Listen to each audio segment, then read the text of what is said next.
Super Mario Sunshine is the perfect game. Said no one, what the hell is wrong with this game? Why is it so polarizing? Why is it so frustrating? And yet, people love it. Hell, I love it. Today I'm going to analyze just what is going on with this game. Super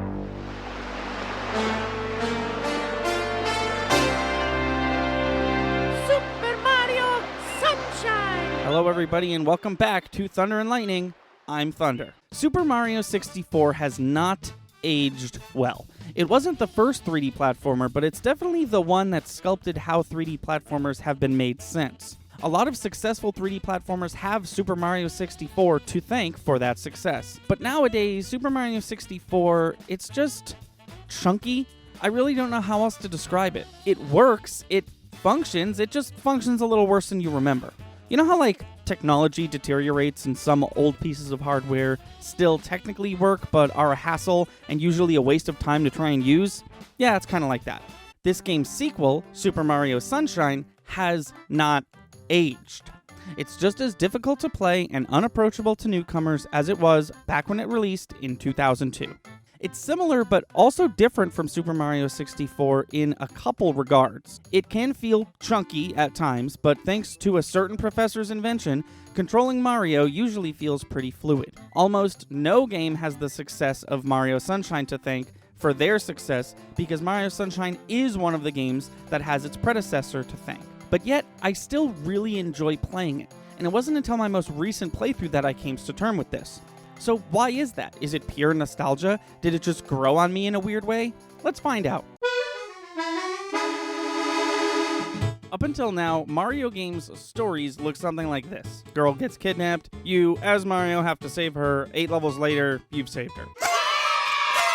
But this one actually went for something a lot different. Mario, Peach, Toadsworth, and 4 Toads are in a plane on their way to tropical Isle Delfino to share a vacation. When I was a kid, I thought Toadsworth was Peach's dad and Mario was her boyfriend, and I assumed the Toads were there to protect Peach. But looking at this again as an adult, I think it's more along the lines of Toadsworth and the 4 Toads are Peach's royal advisors, and Mario is there to protect her. When they arrive, they're greeted with a huge mess that supposedly Mario caused. He's then thrown in jail overnight, taken to court, and forced to clean up the mess he's wrongly accused of making. When in actuality, it was caused by this goopy Mario lookalike, who actually happens to be Bowser Jr. Who? Yep, Bowser has a son now, but who's the mom, I hear you asking? Leave my mama alone, you bad man. I won't let you take Mama Peach away.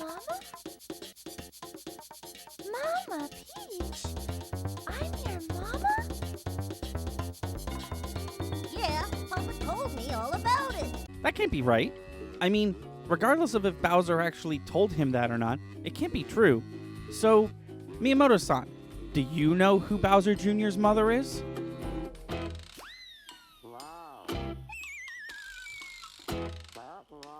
Huh. I would have never guessed. The gameplay is interesting. For the most part, it's traditional Mario controls. You jump, you climb, ground pound, and you do this thing. All until you hit the R button, which activates FLUDD. FLUDD has 2 functions, spray and hover, with 2 unlockable modes later on, those being rocket and jet. That is until they take FLUDD away from you. Hey, remember how bad you were at Mario 64? Well, you still are. Here, we'll show you.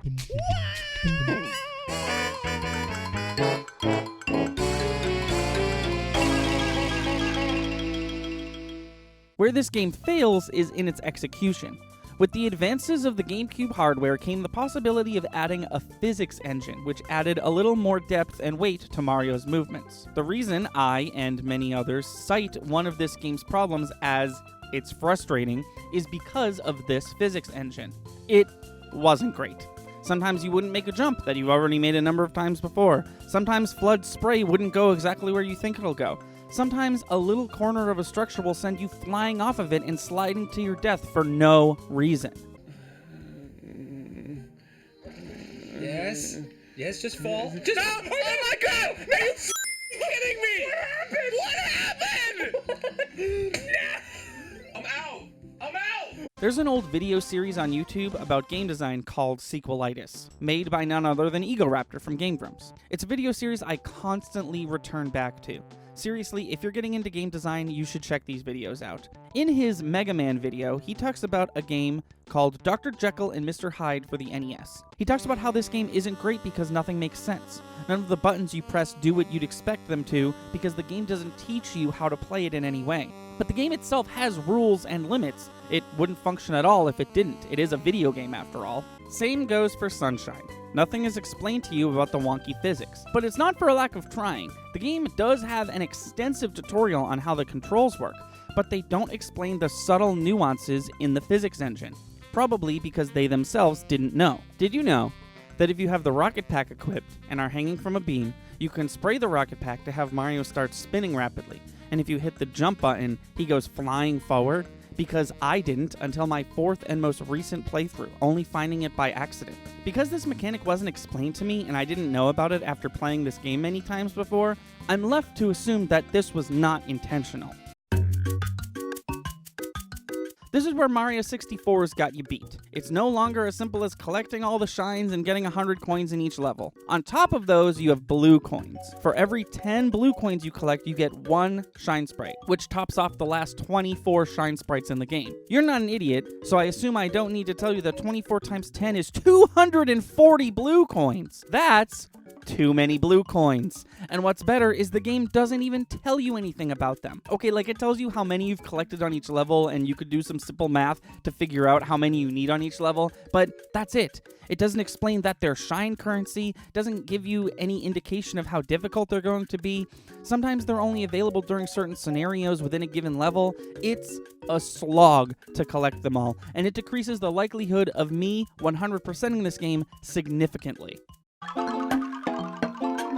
So, how do we fix all this? Between the blue coins, the wonky controls, and the game just playing like an old game plays, something's gotta change. I think I have a pretty interesting and simple fix. We remake it. Video games have been around for the better part of the last 40 years, and in this modern era, a lot of classic video games are being remade. 9 times out of 10, the remake is almost always better. Sure, there are some outliers, but look at all these. The Legend of Zelda, Wind Waker HD, Night Trap on the PS4, Shadow of the Colossus on the PS4, Pokemon Heart Gold and Soul Silver, Resident Evil 2, like my favorite game to come out of this past year. I think it's about time that Sunshine got a proper remake. But then again, Mario Odyssey came out all the way back in 2017. Doesn't it feel like it's time for a sequel to that as well? So let's marry these ideas. So bear with me on this title, it's a little clunky, but I'll explain it. I think a good title for this game could be Super Mario Odyssey 2 Sunshine Deluxe. I went back and forth on whether I should use HD or Deluxe, but it seems like all Switch remakes have Deluxe in the title, similar to how a lot of Wii U games have U in the title. So this is the cartridge for Sonic the Hedgehog 2 on Genesis. It's a game with 8 levels. This is the cartridge for Sonic and Knuckles on Sega Genesis. It has, I think, 7 levels. It looks a little weird because what you're supposed to do is you put them together like this, and then you have a new game, Sonic the Hedgehog 2 and Knuckles. And this game has levels from both of them. This game would function similar to that. So there'd be 3 game modes. If you want an honest-to-goodness Super Mario Sunshine recreation, then you play the Super Mario Sunshine Deluxe game mode. If you want to play the highly anticipated sequel to Odyssey, then you play the Super Mario Odyssey 2 game mode. But then there's the combination game mode, Super Mario Sunshine Odyssey. The level, setting, and story would be Sunshine, but the mechanics and gameplay would be Odyssey. So instead of Flood, you have all the unique capture abilities from Mario Odyssey 1 and 2, and instead of the wonky physics that could still be present in Super Mario Sunshine Deluxe, you have the super tight movement options from Mario Odyssey. So what about the blue coins? I think rather than cutting them entirely, all we need is some sort of radar, which would probably feel a little like cheating, so I say, why not have 2 final bosses? You collect the bare minimum amount of shines to challenge the final boss, and it's Baby Bowser.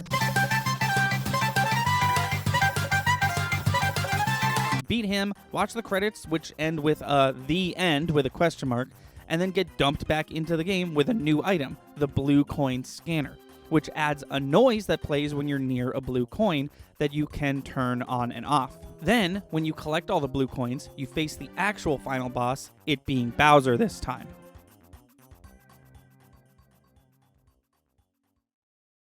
So, at its core, Mario Sunshine is a great game. There's really no way to describe just how unique it is. No other video game is quite like it.